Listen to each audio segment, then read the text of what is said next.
Okay. So today I will introduce Artur Kolnik and his exhibition in Vilna Ghetto. And my presentation will have two parts. In the first one, I will tell a little bit about the Kolnik, and in the second part about his exhibition in Vilna Ghetto. So Artur Kolnik was born in 1890 in Stanislavov, Galicia. That time it was part of the Austro-Hungarian Empire, and now it's Ivano-Frankivsk, Ukraine. And his father originally was from Lithuania and worked as accountant, and his mother, who was originally from Vienna, ran a shop. In 1908, Kolnik discovered Yiddish literature in Chernivtsi on the occasion of the first international conference in support of the Yiddish language, which was organized by Yiddish writers. And on the left in the photo, you could see some of the writers who attended this conference. At his 18, Kolnik joined the Academy of Fine Arts in Krakow and took classes taught by Jacek Malczewski and Josef Mehofer. He was a painter, graphic artist, and designer. And Kolnik studied at the Academy from 1909 to 1914. He turned out to be a very capable and hardworking student, and was awarded a silver medal for his creativity at the Academy. And after graduating the Academy, he was mobilized to the Austro-Hungarian army and spent 4 years at the front and earned the rank of an officer. Kolnik was wounded in 1916 and repatriated to a military hospital in Vienna. Here he met the wonderful Jewish artist Isidor Kaufman. In 1919, Kolnik settled in Chernivtsi, which was then annexed by Romania. There he met writer and poet Itzhak Manger and storyteller Eliezer Steinberg. In 1920, Kolnik left for the United States, bringing 50 paintings with him after he saw an advertisement in a Yiddish newspaper about an exhibition of Jewish Polish painters in New York. The trip was paid for by the Minister of Romania, Prince Bibesco. Kolnik was too late for his paintings to be exhibited in this exhibition, but he luckily met photographer and patron Alfred Stieglitz, who found him a gallery and organized an exhibition of his works. And here you could see some early paintings of him and the Anderson Gallery on your left, where his exhibition took place.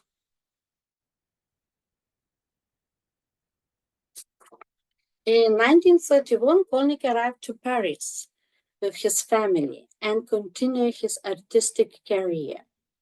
He became a member of École de Paris and worked in oil and pastel, mastered various graphic techniques. He illustrated many famous Yiddish writers and was great in book illustration. In 1940, he was interned at the Resebedu camp in Out-Garonne with his wife and daughter. Following the war, Kolnik stayed in London, New York, Krakow, Vienna, Riga, and Buenos Aires, where he exhibited his works. In 1962, he traveled to Israel for the first time.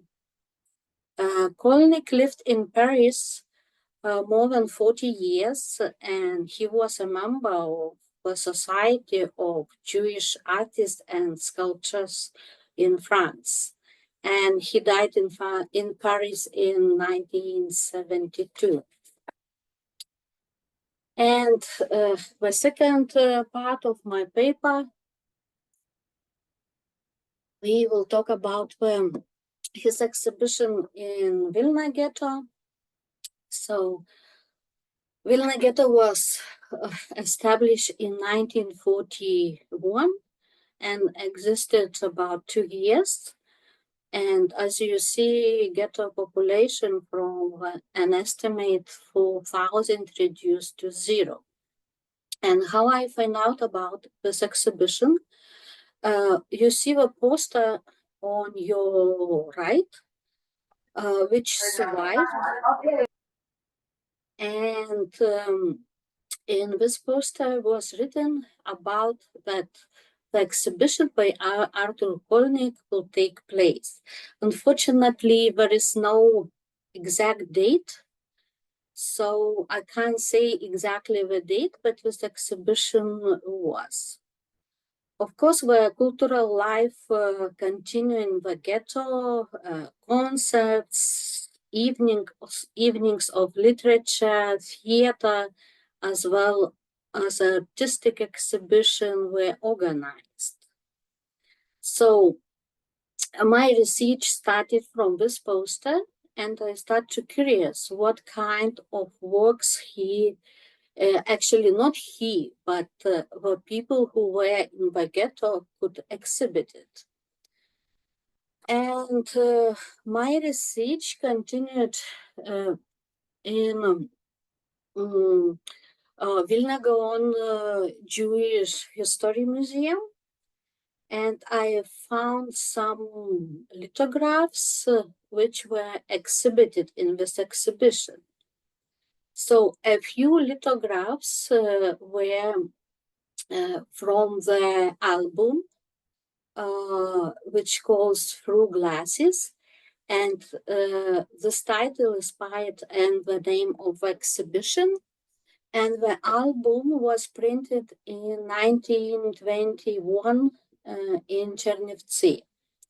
It was 12 woodcuts printed on separate sheets and illustrated the fables of the famous Yiddish writer Eliezer Steinberg.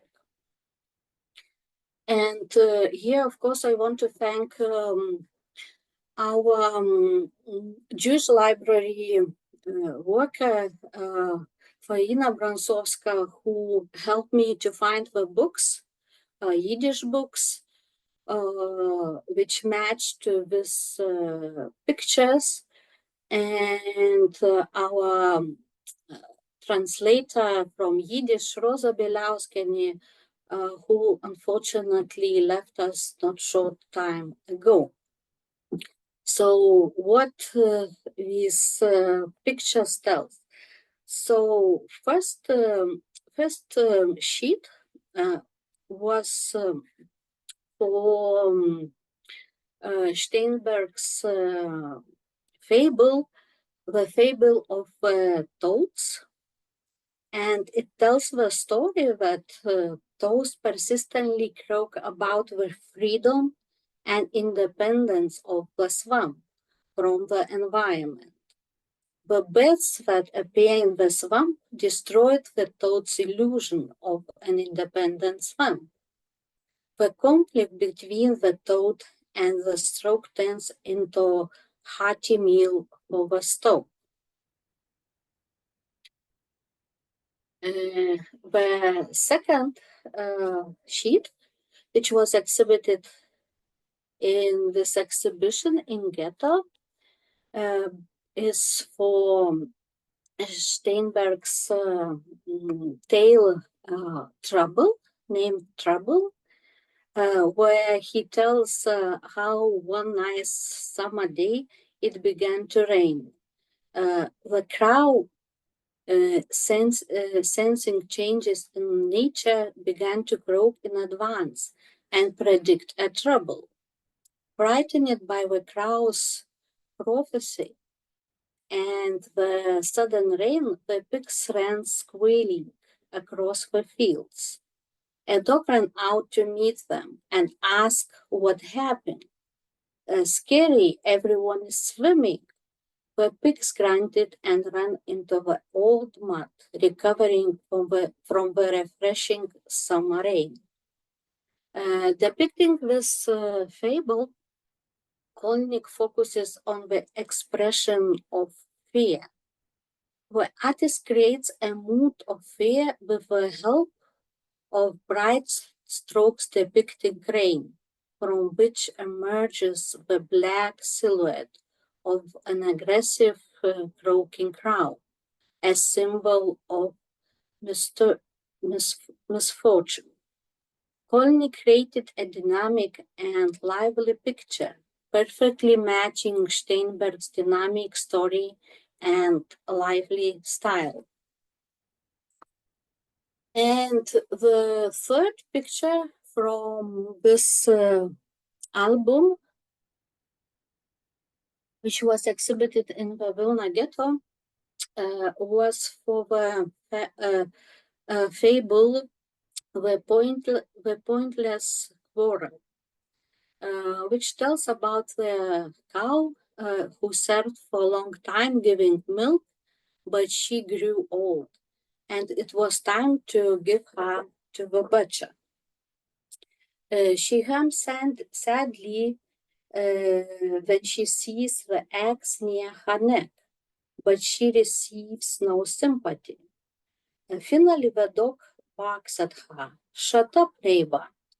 You are so old that it's high time for you." Kolnik perfectly conveys this philosophical plot of the fable with his expressive characters. A cow being milked by 3 women is depicted in the foreground. The cow is the main character in both the fable and the illustration. The second plan is filled by 2 negative characters: a dog with an angry open mouth and an axe on a stump, which symbolize the butcher. Both the dog and the axe on the stump are depicted the same in size, as if conveying the artist's idea that you can kill not only with an axe, but also with a rude word or a heartless phrase. Kolnik not only very accurately conveys the meaning of the fables, but also supplements them with his own observation and new meanings. And the other 8 woodcuts by Kolnik, which were presented in the exhibition in Vilna Ghetto, were from the other album. They were from the album Herz Grossbart's Recitations, Gestalten, which was printed in Paris in 1933. This album included 12 illustrations on separate sheets, a portrait of the actor Herz Grossbart, as well as 11 illustrations which refer to the works of writer Shalom Aleichem, Moshe Kuba, Klutsky, Isaac Peretz, and Moshe Nadir. And you see here the first illustration where actor Herz Grossbart depicted, and he was an interpreter of Yiddish literature. Since the early 30s, he dedicated himself solely to performing Quotes concerts in Yiddish. He toured Europe, North and South America, South Africa, and Israel. And in 1932, he also gave artistic recitations in Yiddish in Lithuania.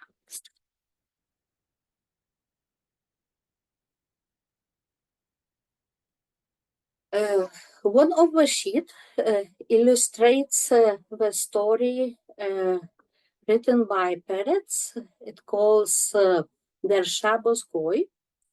And the story tells how Shabbos Goy hit Yenkel, the resident of hell, in the teeth on Shabbat. And Yenkel complained to the rabbi. The rabbi answered, "What can I do? You have beautiful teeth." And for sure it provoked him. "Try not to show your teeth anymore." The following Shabbat, Yankel again comes to the rabbi to complain that Shabbos Goy hit him and ripped off a loaf of bread under his arms. The rabbi scolded Yankel for openly carrying bread and advised him to be more careful in the future. Every Shabbat, Yankel returned to the rabbi with similar stories and complained about Shabbos Goy. Losing patience, the rabbi convened a council of elders, in which it was decided that Yankel became a danger to the entire Jewish community. Yankel and his family were forced to move out of Helm, and for Shabbos Goy, they raised his salary as compensation. So in this picture, Kolnik depicted the conversation between Yankel and the rabbi. And Yankel, as not such important resident of Helm, stands with his back to the viewer. The rabbi's anxious face and the details of his clothes are well visible. The gestures or characters convey an emotional conversation. The other illustration was to Lutzky's poem at the Rebbe's table. I like it very much. And this story consists of 30 songs that tells how the Rebbe came to celebrate the Shabbat, and all the Hasidim pray in the shul. We sit at the table and sing the Shabbat hymn Shalom Aleichem. The varied appearance of Hasidim, the different characters and their behavior creates a motley picture. For example, a poor Hasid sits at the edge, like his all life is. The young Hasid, with his hands in his pockets, plunge into thoughts that he is no longer free. He has a wife and 3 children. And in one song is written about Litvak, and Litvak is sitting at the table. He would rather eat, and his hand is touching the food in the bag. He arrived from a wild place. And to illustrate all these 30 songs, Kolnik chose the song about the white Hasid, and you see his picture here, who plunged into a trance. He sings Shalom Aleichem and feels good. He felt so good many times. He has 6 daughters and 4 sons. He has already played 8 weddings. 2 daughters are still waiting to be married. Maybe God will help. The next sheet, the next graphic work, is for Nadir's psychedelic story to him, which tells about a hospitalized Jew named Mr. Berenbrenner, who is walking in the park. And Mr. Berenbrenner is a deep-thinking man, has a good taste, dresses well, and reads Shakespeare. He is the father of 4 children. His wife is from a rabbinical family, and he is a professor. In the park, a woman passing by wishes, "Have a nice Shabbos, mister." At the beginning, he surprised and embarrassing how she knows that he is a Jew because he dressed like goy, but at the same time he is happy and proud that the woman called him Mister. And Kolnik in his face visualized the conflict between religion and secularization, between tradition and modernity, which faced the Jews of East Europe after the Haskalah.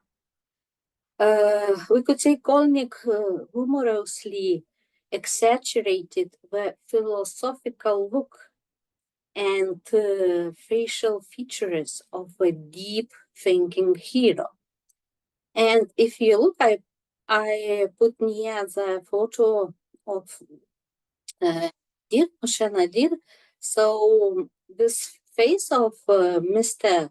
Berenbrenner resemble a little bit a face of writer Moshe Nadir. And one of the last sheets, it was for the Peretz sentimental historical poem Monish, which tells about a Jewish boy, Jewish youth named Monish, and his adventures in hell, and his unsuccessful resistance to the temptations of Lilith. Peretz, in a fantastic form, showed the process of a young Talmudist overcoming his religious worldview and joining real life. Kolnik perfectly conveyed the meaning and mood of the poem. The head of Monish is immersed in darkness, and only a soft source of light, if you see from the left, could be candle, fire, or kerosene lamp, snatches half of his face from the darkness, creating a mystical atmosphere. This portrait reveals the virtuosity of a graphic artist especially well. And unfortunately, for the last 3 sheets, it's Shalom Aleichem story, Berdichev's Trump, Kulbak's poem Moshe ben Ephraim, and Lutzky's poem Wolf. I was not able to find the books, the text in Lithuania, maybe in Israel they are, but unfortunately we don't have this material in Lithuania, so I can't tell these stories. And to summarize, I could say that Kolnik was very sensitive to the text he illustrated. The artist not only penetrates deeply into the content and meaning of the work, but also has an excellent sense to catch the writer's style and the rhythm of the text, clearly displaying them in his engravings. The writer's style also dictates Kolnik's illustration style, so all the illustrations are different and imbued with the spirit of individual siege. This is where Kolnik's uniqueness as an illustrator lies. Thank you very much, and sorry for this misunderstanding. No, that's good. That's great, Vilna. Thank you so much for such a fascinating presentation and this topic shared with us about Kolnik's art. That's great. And okay, so let me suggest to have all the questions and comments in the end of this panel. And now let's move to the second presentation. And our next presenter is Monika Czekanowska-Gutman from the University of Warsaw, Poland, with the presentation on the two sacrifices of Isaac in modern Jewish art of Eastern Europe. Monika, proszę, the floor is yours. Dziękuję. Thank you very much. This is a great pleasure to take part in this great conference, and I would like to thank you very much for the invitation.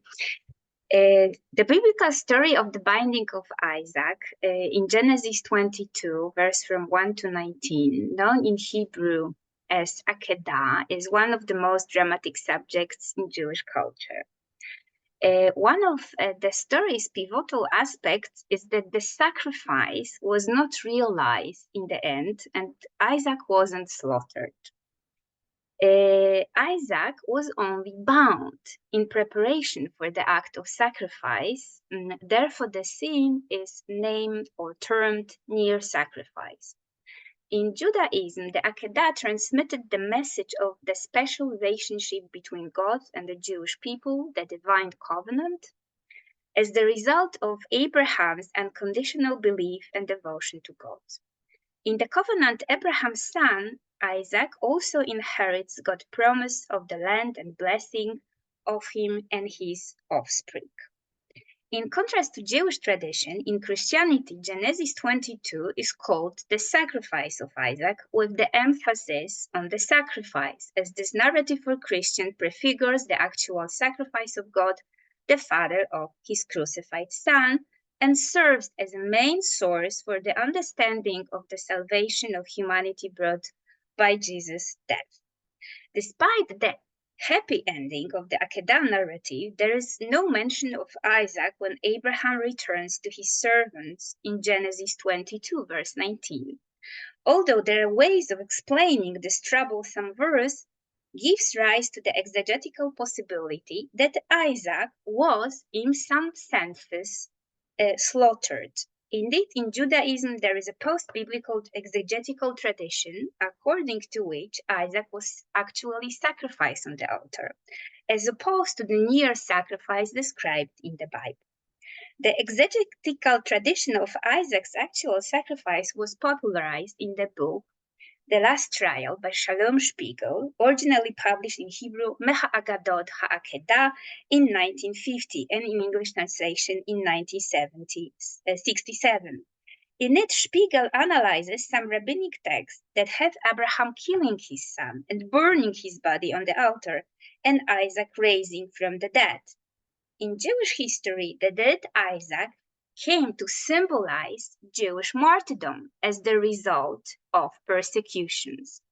In the context of the history of the State of Israel in 20th century, the death of Isaac would eventually become a sign of pointless deaths of the country's youth that had no redemptive value. Images of Genesis 22 usually show the most obvious reading of the biblical narrative in which Isaac is spared and survives. The Jewish artist Abel Pan was the first to depict the unprecedented scene of Isaac's death during the Akedah in a lithograph. Monika, we don't see the second slide. Monika, I'm very sorry. Do you have only one slide up? Okay. No. I have many, but I don't want to show them already. So please be a little bit patient. You will see everything in a while. The Jewish artist Abel Pan was the first to depict the unprecedented scene of Isaac's death during the Akedah in lithograph. Penn, who immigrated to mandatory Palestine in 1920, created the work in 1933, a time of violent encounters between Arabs and Jews under the British mandate. Setting the scene in the local Israeli landscape, he interprets Genesis 22 in a new context, making the story relevant for the times. For him, the dying of dead Isaac embodies a noble death, Osher Akedah. In today's talk, we will explore two contradictory visual approaches to narrative of Genesis 22 by Eastern European Jewish artists. The so-called near sacrifice, and this kind of sacrifice would be examined in works of Polish Jewish artist Ebrahim Moshe Lilian and Ukrainian Jewish artist Artur Kolnik and Emanuel Mane-Katz, and the dead Isaac in the works of Jewish artists born in Eastern Europe, Latvian-born Abel Pan and Polish-born Mordechai Ardon. We hope to offer insights on the following question. What drove Eastern European Jewish artists to create modern representation of Genesis 22? What relevance did the artist's personal upbringing in Eastern Europe, Jewish culture, have for their reading of the biblical story? And finally, what iconographic elements signal Isaac as alive or Isaac as dead? And what do the signs tell about reading the possibility of hope in the Akedah story? And in particular, we will focus on the iconography of hands in the artist's renderings of the story, which has not yet been remarked on. And now I can show you some more slides. So, as already pointed out, images of the binding of Isaac were among the earliest iconographic times in Jewish art and occurred, as you can see, in wall paintings, on mosaic floors, and later in medieval Hebrew manuscripts, the Renaissance and Baroque on Jewish ritual objects such as the Torah Ark curtain, and they, of course, visualize the crucial passage of Genesis 22, verse from 9 to 14 in a similar way. So Isaac alive lies on the altar and Abraham standing next to him holding a knife, and an angel pulls back the hand of Abraham to prevent the slaughter. And obviously we have a ram cut in the nearby thicket, which is ready to, of course, replace Isaac. Modern Jewish artists who emerged in Eastern and Western Europe as the result of the Jewish Enlightenment movement, Haskalah, very rarely portrayed Genesis 22 narrative. They were more interested in depicting Jewish rituals, customs, and daily life in order to document the beauty and spirituality of Jewish tradition, both to Jews and Christians. If they were inspired by the Bible, they depicted Moses, like Moritz Oppenheim, or David, like Alexander Lesser or Joseph Israels, or even Abraham as Abraham's family by Moritz Oppenheim, but not the binding of Isaac. Nevertheless, the scene continued to appear on Jewish ritual objects produced in modern times. To the best of our knowledge, the first modern Jewish artist who tackled the scene independent from the sphere of Jewish ritual object was the pre-Raphaelite Victorian Jewish artist Simeon Solomon. And he created two iconographic types related to Genesis 22. And you can see them here. Abraham and Isaac set out for the Mount Moriah and binding of Isaac itself. He produced the first type very early in his career, before the age of 20. This image is particularly interesting as it seems to have resonated with Ephraim Moses Lilian for his illustration for the Book of Genesis in the Bible project. Just a second. Okay. So let's come back. Indeed, much of young artist Solomon's work was derived from the Hebrew Bible and the Jewish knowledge he acquired growing up in an Orthodox scholarly family. In this pen and ink drawing entitled Abraham and Isaac Set Out for Mount Moriah, Solomon shows Abraham taking the young Isaac who carries the bundle of wood in his arm. Abraham is portrayed as an old man dressed in a long robe, and his holiness is stressed through the nimbus. Abraham, in profile, strides proposalfully towards Mount Moriah. Isaac, in three-quarter view, appears hesitant, his father's hand on his head, as if encouraging him to keep moving. This version emphasizes Abraham's determination and his son's reluctance and innocence. Solomon focuses our attention in this tense scene on Abraham and Isaac's hands as the center of the composition. Here and in the other four versions, we see Abraham kissing Isaac's hand. After Simeon's Solomon, the binding of Isaac did not appear again in works by modern Jewish artists until artist Ephraim Moshe Lilien took it up. It is important to stress that Lilien created this image not as a separate, stand-alone work, but as a part of his large life's project, which was an illustrated edition of the Protestant Bible, a project he embarked on after his trip to the Holy Land. This image appears in the first volume of the Bible, published in 1908. Interestingly, Lilien chose to depict this prequel to the less violent scene of Genesis 22 rather than the binding of Isaac. His rendering seems to be inspired by Solomon's early version. Like Lilien, like Solomon, shows Abraham and Isaac on their way to Mount Moriah. More precisely, he shows Abraham bending down to kiss his son's hand while they are walking. This meaningful gesture becomes the focus of the composition. Indeed, hands figure prominently in Genesis scenes in which God's covenant is transmitted from generation to generation. Isaac's transmission of the covenant to his son Jacob in Genesis 27 turns on Jacob discussing his hand to feel like those of his brother Esau, which implies that Isaac held Jacob's hand in his own while administering the blessing. Later in Genesis 48, Jacob transmits the covenant to Joseph's sons, Ephraim and Manasseh, by placing his hands on their heads. The playful hand kissing in Lilien's illustration suggests the transformation of the covenant from Abraham to Isaac on their trek to the Mount Moriah. This is strengthened by Isaac's forward-looking gaze, suggesting that he is looking towards the future. Although he carries a bundle of wood under his arm and a censer with a burning fire, we can see the trail of smoke swirling behind them. Isaac is not constrained or burdened by it. Isaac's demando registered hope in this illustration, a hope that is ultimately fulfilled when Isaac's death is prevented in Genesis 22, and he becomes the inheritor of God's covenant with Abraham.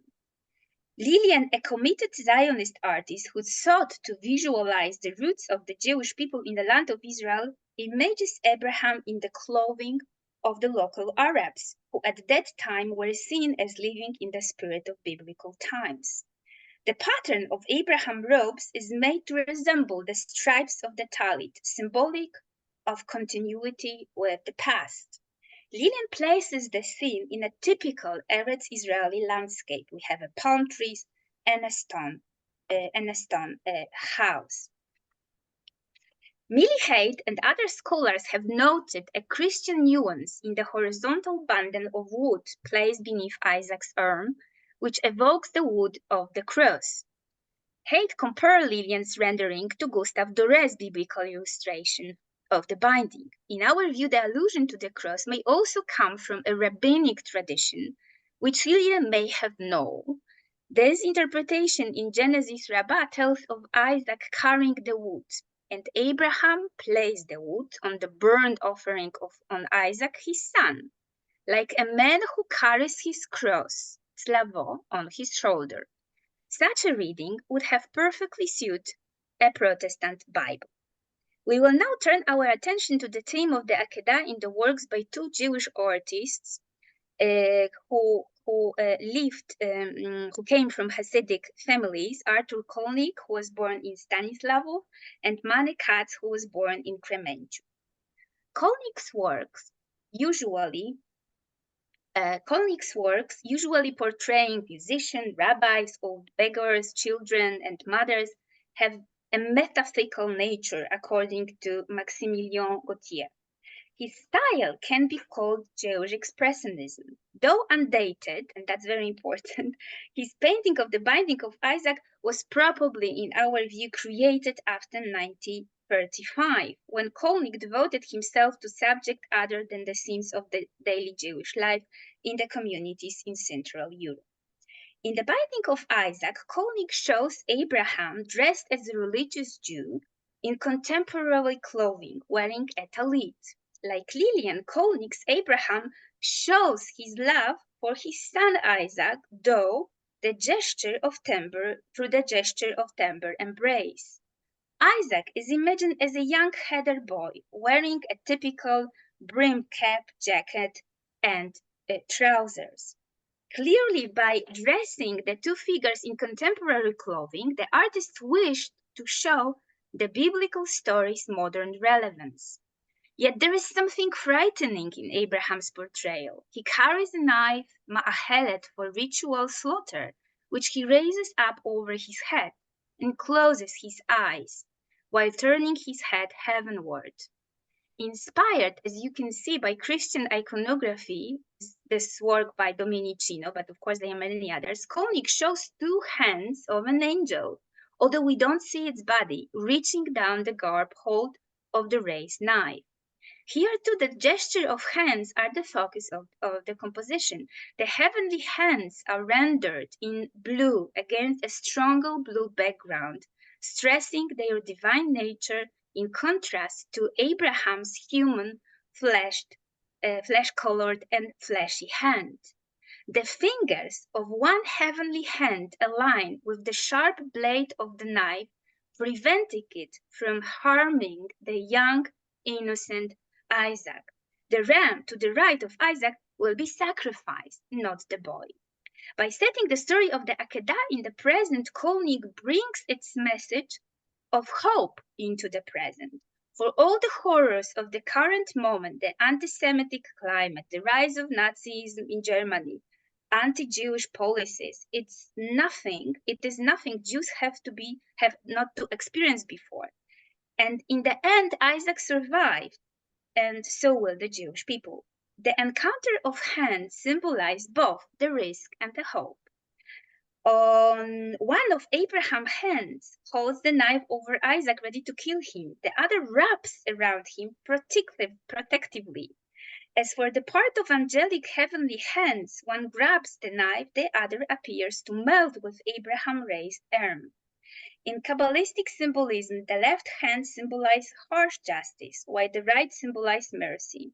Here, the angel's left hand grabs the knife, the right hand joins with Abraham's raised right hand. The emphasis on the divine and earthly hands here is a reminder that justice and mercy are real possibilities, as well as outspoken prayer for divine mercy in prevail in the end. The artist Mane Katz did portray biblical themes, including Jacob's dream, already in 1940 and earlier, but he was best known for his portrayals of yeshiva students and rabbis. Alfred Werner observed that Mane Katz was most fascinated, although not exclusively, by the theme of the ghetto Jew, who he depicted with the same face, angry, frightened, or amused, but always the same, 10, 20, 100 times. Mane Katz painted the sacrifice of Isaac in 1944. At that time, he was living in New York, having fled occupied France after being arrested. He portrays Abraham as a deeply religious figure, wearing a talit and tefillin wrap on his arm. In front of Abraham kneels the young Isaac, his mouth open in a scream and his hands bound behind him. Like Lillian and also Kolnik, Mane Katz focuses the whole composition around the play of hands. Here too, It is a play of the hands of Abraham and of the angel of Lord. A large hand emerges from heaven to stop Abraham from killing his son by grabbing his arm, while another heavenly intervention in the form of white cloud or flash of light in the upper left corner sends finger-like rays to dislodge the knife from Abraham's finger, the rays and knife melding into each other. Clearly, Manekatz was inspired, as you can see here, by Rembrandt's 1635 painting of the sacrifice of Isaac. And we know that Manekatz was really attracted to Rembrandt's works, which he also saw in person when he was in Paris. However, whereas Rembrandt doesn't depict the ram, Manekatz stresses the ram presence, positioning the gray ram below Isaac's body, suggesting that he will be immediately sacrificed in the place of Isaac at the last minute. Given the year of the work's creation, 1944, it is strongly related to the Shoah, and in particular to the period of the mass deportation of the Jews from Hungary. Manekatz, who came from a Hasidic family and for whom the religion always played an important role, used this scene to come to terms with the Shoah. As Stephen Katz argued in his book Wrestling with God, Jewish Theological Responses During and After the Holocaust, Genesis 22 is often appealed to as a possible paradigm for treating the Holocaust. The artist believes in God's power and that God will rescue the contemporary Isaac as he rescued the biblical one. Manekatz's work formed a visual parallel to writings of Kalonimus Kalman Shapira in Holy Fire, Esh Kodesh, in 1941, who prays, "May God have mercy and call an end to our suffering. May he save us now, immediately, forthwith, and forever." In this image, Manekatz clearly believes in the protective hands of God. The red background evokes the Red Sea, where in the Exodus 14, verse 31, God's hand saves the Israelites from certain death. It is one of the most anthropomorphic images in the Bible, describing God's hand as performing the act of saving. And in the medieval commentator Rashi even famously points this out, saying that an actual hand appeared. And of course, we have all the examples from Jewish art, as Dura Europos, which depicted an actual hand of God hovering over Israel at the parted Red Sea. Here, the physical hand intertwining over the red background at the Akedah functions to remind us of the hope that is remembered at the Passover by every observant Jew, that the redemption that occurred at the Passover is not the first or last time that God will redeem us, but that the work of God's hand in history is always possible. The God who had stretched forth at the Red Sea, the God who stopped the death of Isaac at the Akedah, is still listening to the prayers of the Jews. There is, however, another model of reading the Genesis 22, which emerged before the World War II and particularly developed after the war, when the true and horrific dimensions of the Shoah became clear. And to the best of our knowledge, the first Jewish artist who introduced the notion of Isaac dying was Eastern European immigrant Eretz Israeli artist Abel Pan. In one of the 46 lithographs of the Bible, he made 15 years, that's also interesting, after Lillian in 1923, as well as later in the 40s. And these both types of the Akedah exists in many different variations.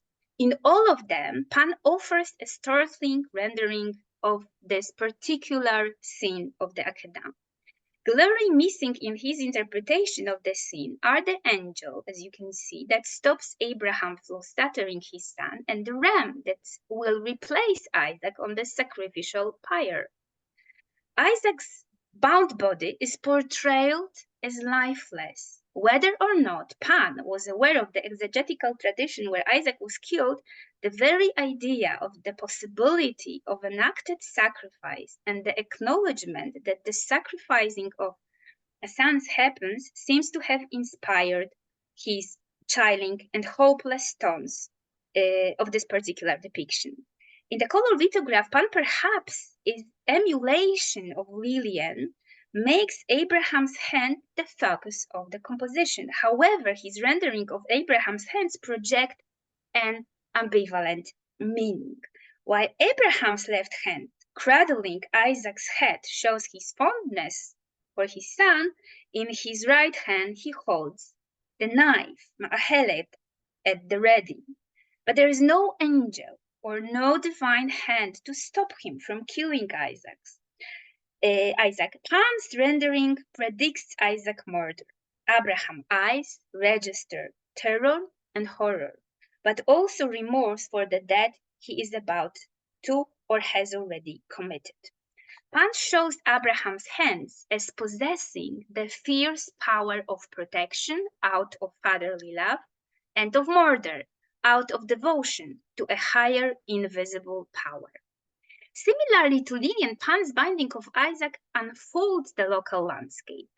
We can see Abraham, who wears ethnic Yemenite dress and stands against the background of what appears to be a acacia tree, a tree known in the land of Israel, and of course mentioned in the Bible.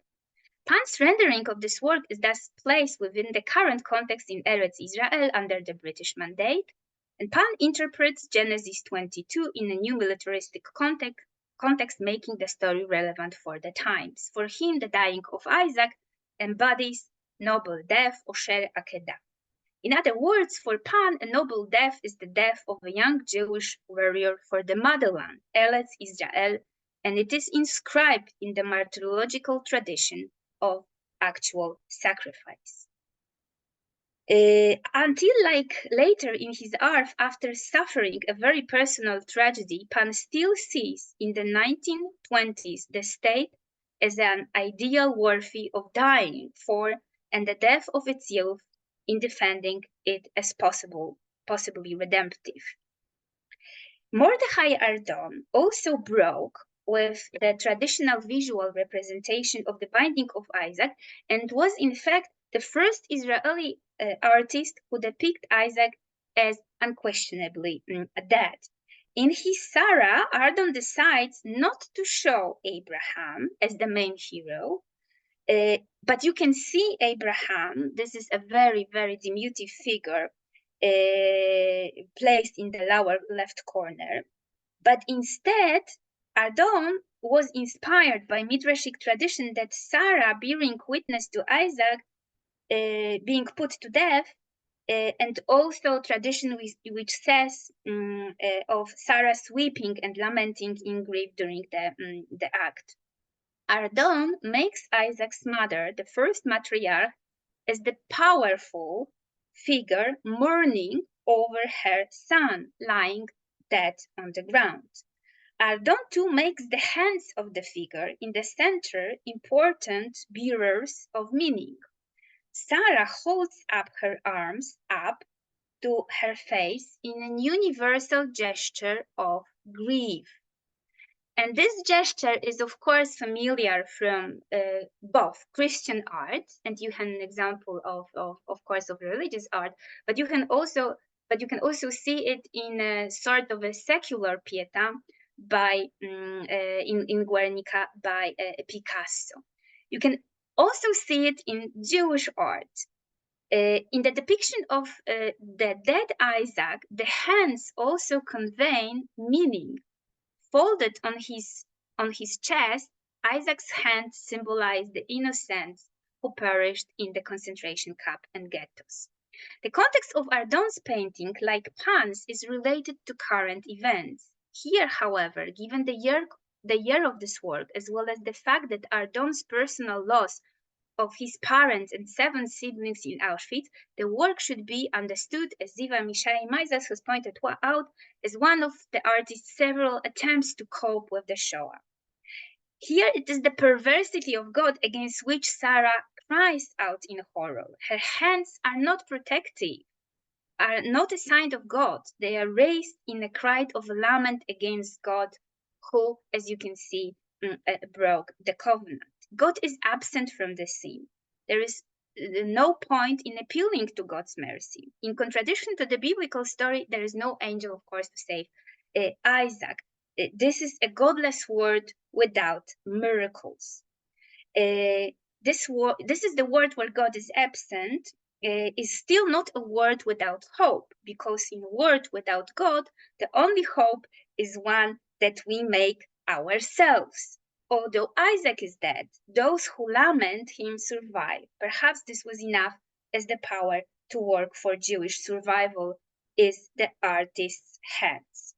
And now I would like to come to the conclusion. We see in these different approaches to the Akedah from the second, from the third, fourth decades of the 20th century, very different ways of thinking through the story and its messages. By making hands so visibly a part of the story, these artists ask several questions. Whose hands bear the burden of rescuing Isaac from the knife? Whose hands can we look for hope? The modern reading of the Akedah by Eastern European Jewish artists who remained tied either in body or spirit to the pre-war and wartime Europe stressed the religious aspect, whereas in the works of Eastern European artists who were creating in Eretz Israel in a modern environment where the role of God in life was to some extent diminishing, God became invisible or was not there at all. For Ardon in particular, the covenant with the patriarch was breached and replaced by the grief of the matriarch. Thank you.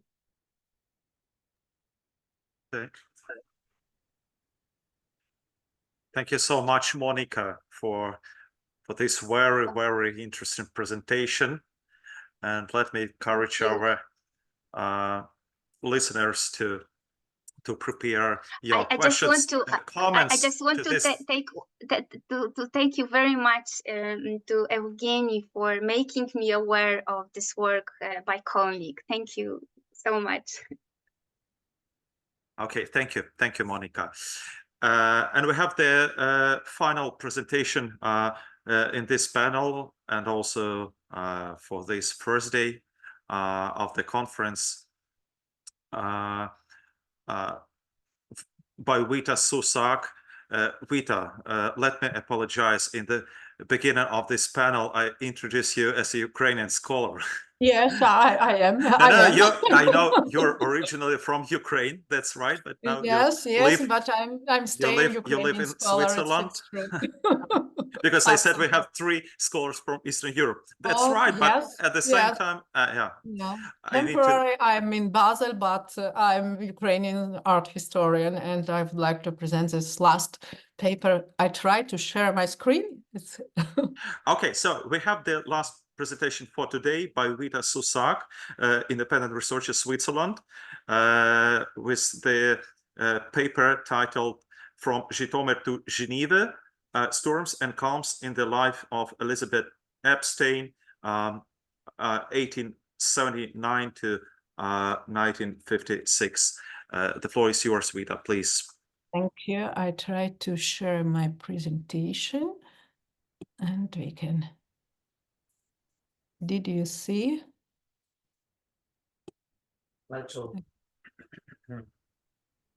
Okay, but what happened with my slideshow, please, Vita.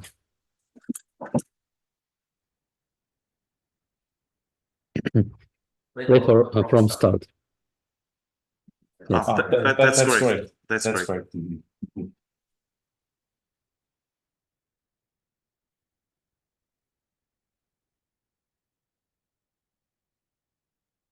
Vita, we can't hear you. Sorry? Yeah, now we can. Okay, I hope that you can hear me. Yeah. So thank you very much for such conference, organizing such conference in such circumstances. And because I'm the last, I try to be shortly and directly. So I can no longer call the heroine of my presentation, Elizabeth Epstein, a forgotten artist. There is an extensive article about her on Wikipedia in both German and Ukrainian. The Lenbach House, very hope. The Lehmann House in Munich is currently showing the exhibition Der Blaue Reiter, A New Language, and Elisabeth Epstein's self-portrait serves as a poster on the museum's website.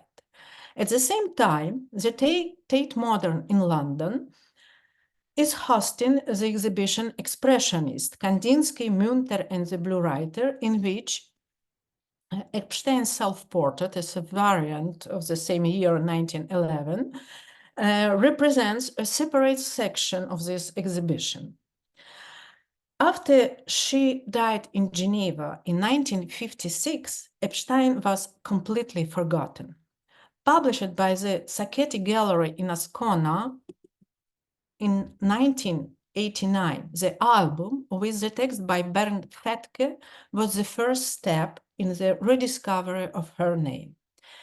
In the wake of the return of women artists to the history of art, her name appeared together with the other Sturm women, first as a few lines of information, then as a separate articles. Meaningful text by Hildegard Reinhardt and a more popular publication by Birgit Pope on the women of the Blue Reiter provide impressive facts about the international contacts of these artists born in Zhytomyr. Oksana Olynyk, a Ukrainian researcher, now a fellow at the Lehmann House, emphasized Epstein's connection with Ukraine. So Hildegard Reinhardt defined Epstein's position as, I quote, a peripheral figure despite her crucial role as a mediator in the Franco-German cultural transfer between the expressionists Kandinsky, Mark Yevlensky, and Robert and Sonia Delaunay. Elizabeth Epstein introduced them to each other, and it was thanks to her that Robert Delaunay's works were presented at the Blue Reiter exhibition in 1911. If we list Elizabeth Epstein's circle of contacts at the beginning of the 20th century, they are artists and art promoters of the first rank. Vasily Kandinsky, Alexei Yevlensky, Gabriela Münter, August Mackay, Herbert Walden, Sonia Delaunay, Henri Matisse, Konstantin Brancusi, and Christian Schad. With all of them, she had not only artistic, but also long-lasting personal relationships. It is unlikely that the definition of her role as a peripheral will be replaced by central, but the biography and work of this artist can be supplemented. Several myths and unconfirmed suggestions are circulating on the internet without any evidence. Therefore, I have based my presentation on archival documents and letters to draw future researchers' attention to these issues. Elizabeth was born into a wealthy Jewish family and spent the first 5 years of her life in Zhytomyr. Her father, Johann Ivan Naumovich Hefter, a doctor, married Maria Hermanovna Willins in 1874. The book of Jewish birth kept by the Zhytomyr District Society shows that their daughter, Elizabeth, was born on February 27, 1879, in a house in Soborna Square. Her maternal grandfather, the Zhytomyr merchant Faina Grigorievna Willins, owned 2 stone houses and a pharmacy in Zhytomyr. In her will, preserved in the Zhytomyr archives, she details who will get what and gives every of her granddaughters 1,000 ruble in silver for their wedding day. Given that Dr. Hefter is recorded as Ivan, Johann, and was able to move to Moscow with his wife and his children, the family was open to Haskell ideas, European knowledge, and culture. The archives of Swiss Institute for Art Research in Zurich contain a short autobiography by Elizabeth Epstein written in French in 1941, in which she lists her teachers and place of study.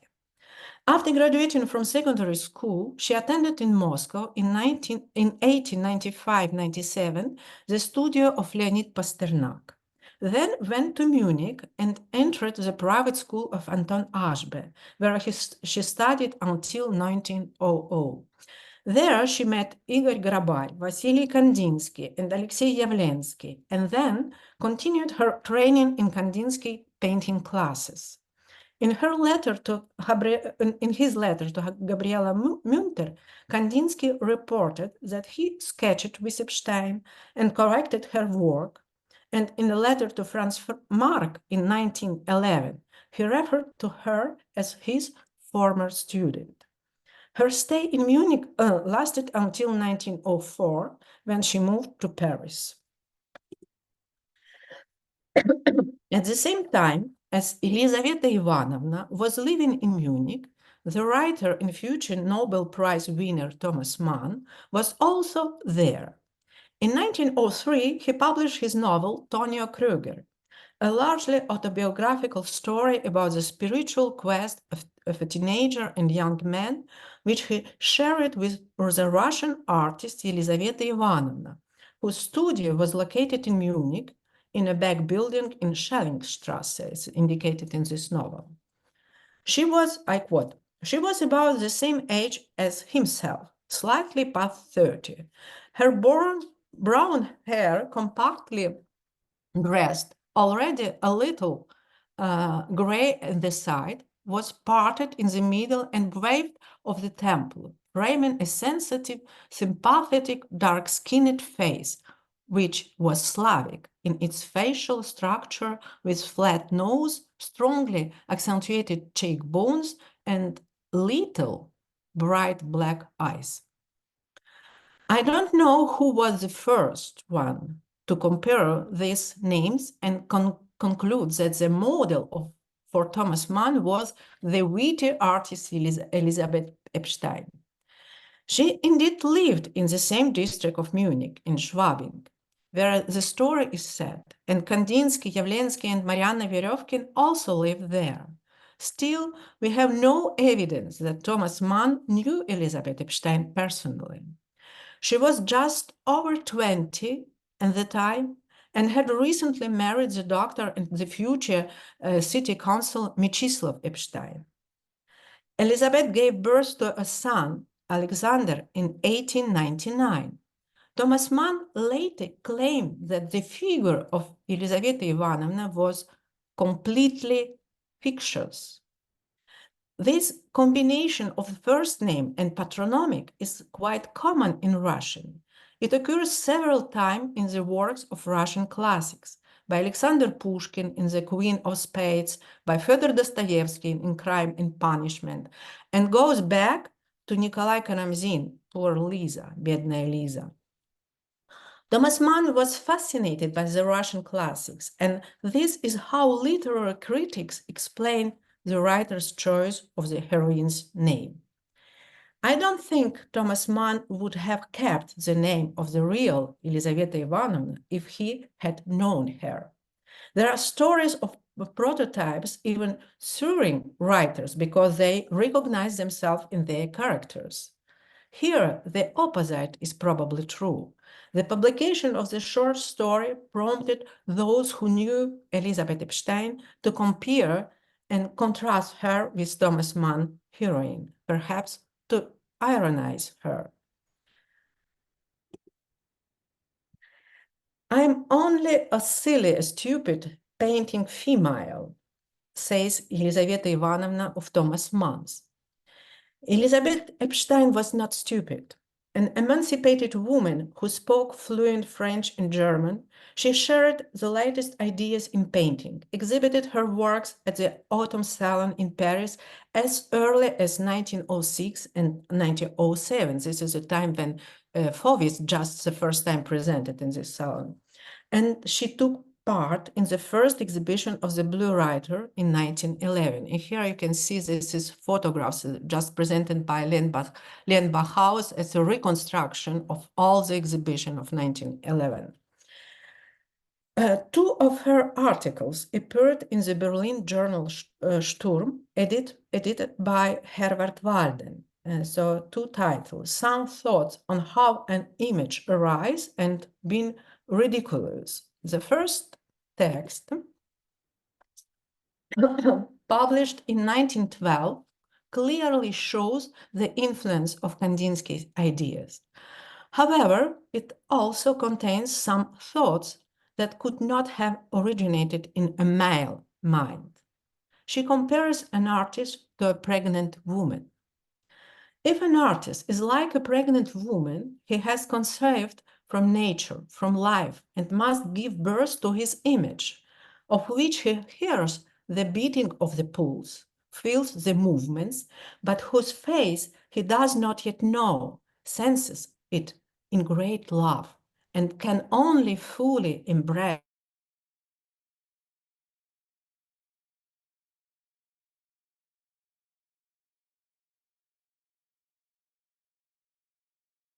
nourishment for the embryo's life, so that the artist's spirit ensures the growth and development of his works.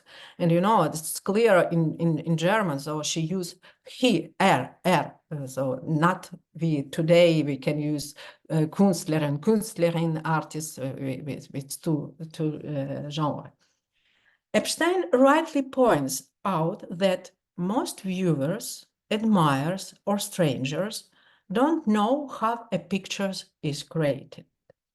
I quote, "The viewer takes in the whole picture, accepts or rejects it, stays with it for a while, or moves on." In Zeitgeist of the times, she makes a ruthless diagnosis of human nature. Monkey. There will always be monkey thinker, monkey philosopher, monkey artist, monkey of life. The conclusion resonates with a text by David Burluk, voice of the Impressionist in defense of painting, that he handed out at the exhibition Звено Lanka in November 1908 in Kiev. I quote Burluk, "I see painting exhibitions full of noisy crowds. The crowd does not see, it smells." Elizabeth Epstein was certainly familiar with the text and its author. Epstein's short one-column essay, Being Ridiculous, was written in 1913 in expressionistic mode with challenging paradoxical phrases, not immediately understandable, but accurate. Some quote, "Ridiculous is everything unknown that falls into the familiar. It is one of their duties to be ridiculous. People are afraid of the ridiculous. People run away to other paths where pride supports and holds them and cradle their heads. A moderate yes and a well-fed no. Laugh now, while the earth supports you." So all these short phrases, we do not know what prompted Epstein to write this particular text, nor what caused her to abandon her literary endeavor. Elizabeth Epstein magnetized people with her personality and appearance. Yevlensky, Maquet, and Schott painted her portraits. And when you compare these images, even though each artist has his way of seeing her, you doubt that they are of the same person. The early self-portrait you see here shows her luscious hair and large eyes. The head dominates the small watercolor self-portrait, and I doubt if it's really a self-portrait of Epstein, but probably. The robust woman in Epstein's self-portraits of 9/11 echoes Yevlensky's 1908 portrait. You see this Yevlensky work. But how can this be the same woman, slender with large eyes and black hair, that Auguste Maquet painted in 1912? Some photos of Elizabeth Epstein should help to verify the established attributions. In 1914, Epstein left Paris for Geneva, where the German painter Christian Schad arrived in 1916. He painted 2 portraits of her that show how differently the same person can be seen and portrayed.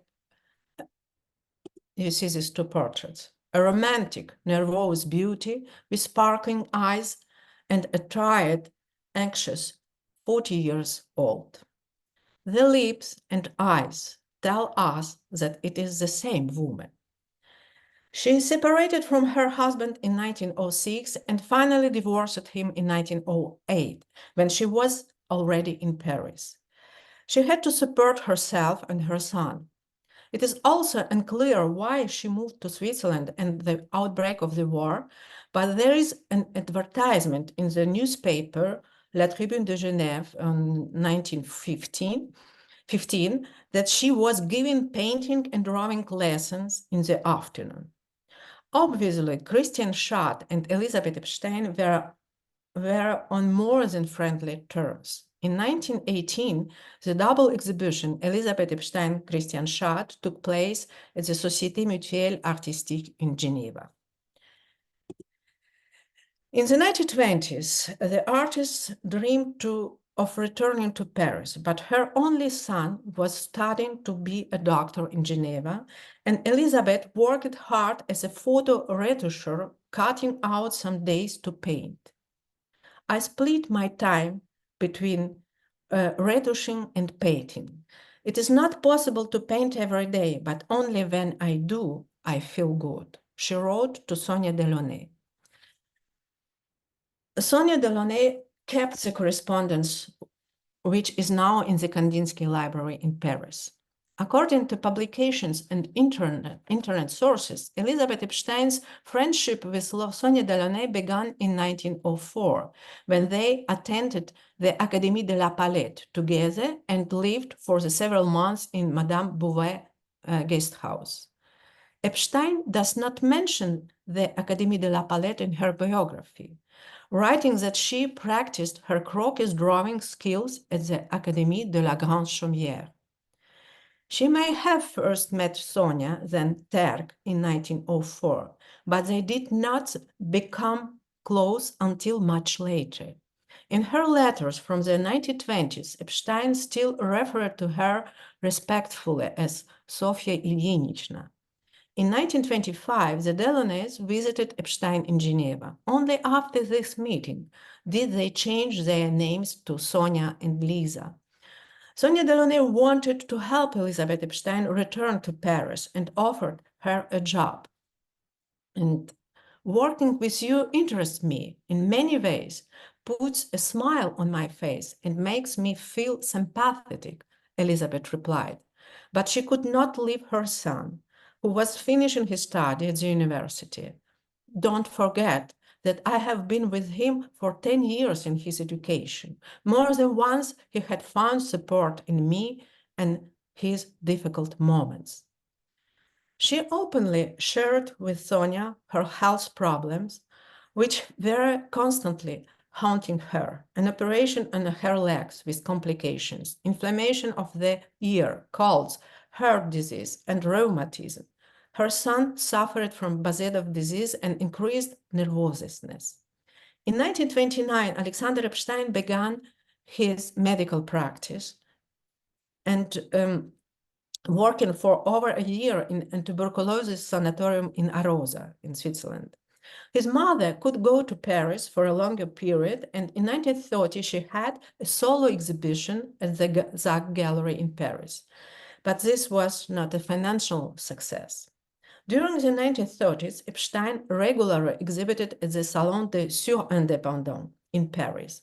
She mainly lived in Geneva, only visiting the south of France for a while, and Paris. She asked Sonia to find her a studio for her stay in Paris. Epstein became a Swiss citizen in 1929, which allowed her and her son to stay in the country after the outbreak of the Second World War. Until 1939, Sonia and Lisa corresponded in Russian, but with the start of the war, their letters were only in French. Elizabeth Epstein's contact with Vasily Kandinsky resumed in the late 1920s and continued into the 1930s. In his letters to Yavlensky, he mentioned his visit to Elizabeth in Geneva.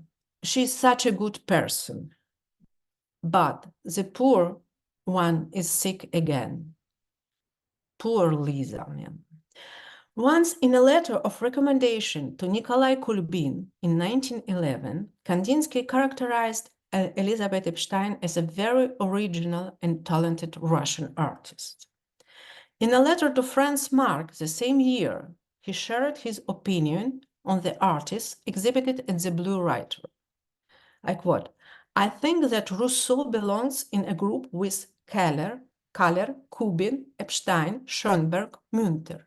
My antipodes. Is that perhaps the reason why I love and appreciate them so much?" The student who became the antipode of the teacher. When I saw Epstein works in 2017 in a repository of the Sacchetti Gallery near Ascona, I was not impressed. Faded color, cubist still lifes, beautifully constructed but repetitive, morbid like their author. The appearances of Epstein's work at auctions in recent years shows that she was an original and talented artist whose illness limited her creative possibilities. Here is an early sketch, I think, that Head of Man, possibly from the Anton Ashby schools. People on a Café Terrace, 1913, kept in the National Gallery in Washington, is a typical example of German expressionism. Her landscapes of south of France are influenced by Cézanne, as you can see also this influences, and her cubist still life, if you look at them carefully, rather than as the viewer usually does, have an inner culture and refined color. In 1946, her son, a well-known doctor at the time, contracted tuberculosis and died. The lonely and happy mother survived him for 10 years in a state of depression. Her painting, Carnival, reflects not so much a crowd of people as the author's inner state of mind. When I went looking for her grave in the Jewish cemetery near Geneva, I knew it had to be next to that of her son. They are buried together, Dr. Epstein and simply Elizabeth Epstein. There are still many questions about this figure, and perhaps there will be more interesting findings. Given the volume of correspondence, where are the letters from Kandinsky, Yavlensky, and Sonia Delaunay to Epstein? It is unlikely that the trustee of her personal estate, the publisher in Geneva, Michel Slatkin, threw them away because they were written in incomprehensible Cyrillic. Perhaps they have been preserved by the descendant of Fanny Hefter, the sister of Elizabeth Epstein, who was living in the beginning in Paris, later in Lyon, and later in Israel. On the internet, several letters from Elizabeth to her son have been published, which a Greek professor, Nicholas Vernikos, bought by coincidence at a flea market in Geneva. While preparing this presentation, I kept asking myself, what does this biography have to do with Jewishness and with Ukraine, apart from the place of birth? Is that a reason to include it in this conference? Sonia Delaunay also never revealed her Jewishness. but both biographies are examples of secular Jewish culture, which is an integral and significant part of world culture. And I show also this infographic from Lendbach House. You can find the name of Elizabeth in this European development of avant-garde in the beginning of the 20th century. And I also kept coming back to her phrases. Don't be afraid to be ridiculous, and laugh now while the earth support you. Thank you.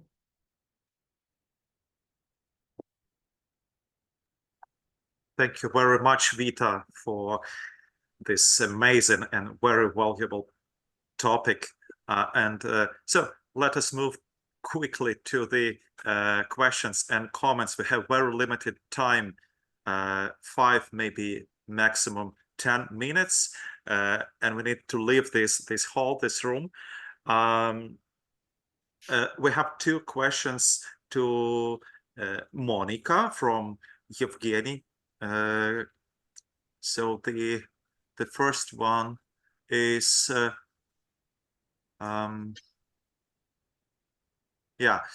is the theme of pogroms reflected in the interpretation of the Akedah in the works of Jewish artists associated with Ukraine? And the second question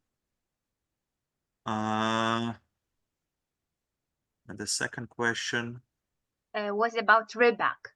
Yes, about yes.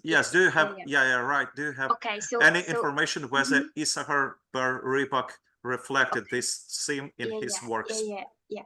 I searched for this information, but I couldn't find the exact image which could suit the iconography of the Binding of Isaac in his art. But maybe I should have searched more. But what I searched in this material, I searched, I didn't find. So this is the answer. And the answer to the first question, of course, this is also his response, Kolnik's and Manekat's responses to the pogrom. But I don't think it affected the interpretation of the hope. I still think that there is a hope, even in this horrible time, which of course includes persecutions, all sorts of persecutions against Jewish people in the 20th century, including the Shoah, but also pogroms before that. Thank you. Please, Miriam Reiner.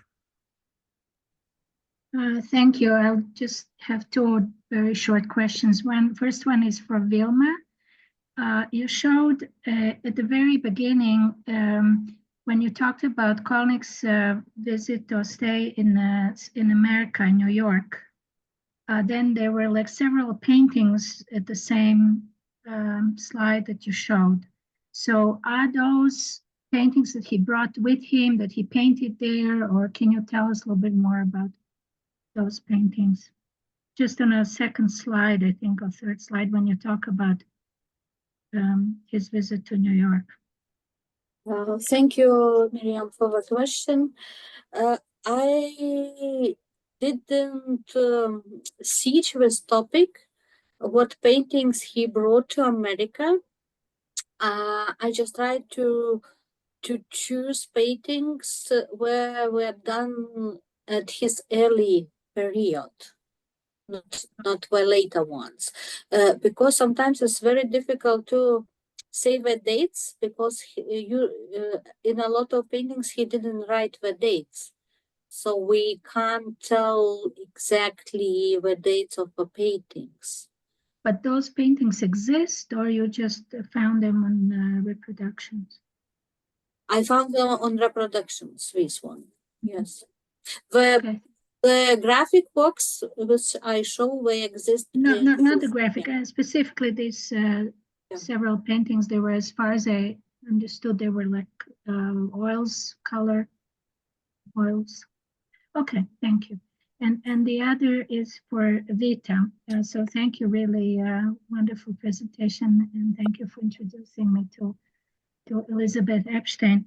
I just had a question. As far as I remember, Hanna Orlov was during World War I in Switzerland. Did you find any connection between them? No, it wasn't connection between Hanna Orlov and Elizabeth Epstein, but I find some materials about sojourn of Hanna Orlov here in Switzerland during World War II. But they didn't know each other. They didn't know each, so I didn't find. So I think that boss should know names each other, because Elizabeth Epstein, she wrote letters and she was in connection with Konstantin Brancusi. So she was in Paris in this time. And of course, she was connected with Russian-speaking milieu. And she knew about Hanna Orlov, no doubt. Yeah. But I didn't find her personal connection during this period of sojourn of Hanna Orlov in Geneva. Probably they knew, but I didn't find. But it exists interesting information about perception of Hanna Orlova in Geneva.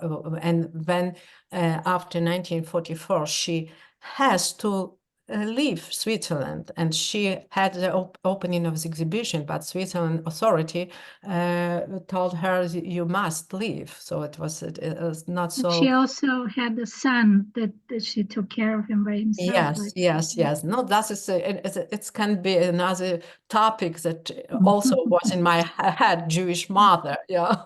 So with Epstein. So yes, but I probably no, I didn't meet this information. Thank you. It was very interesting. Thank you.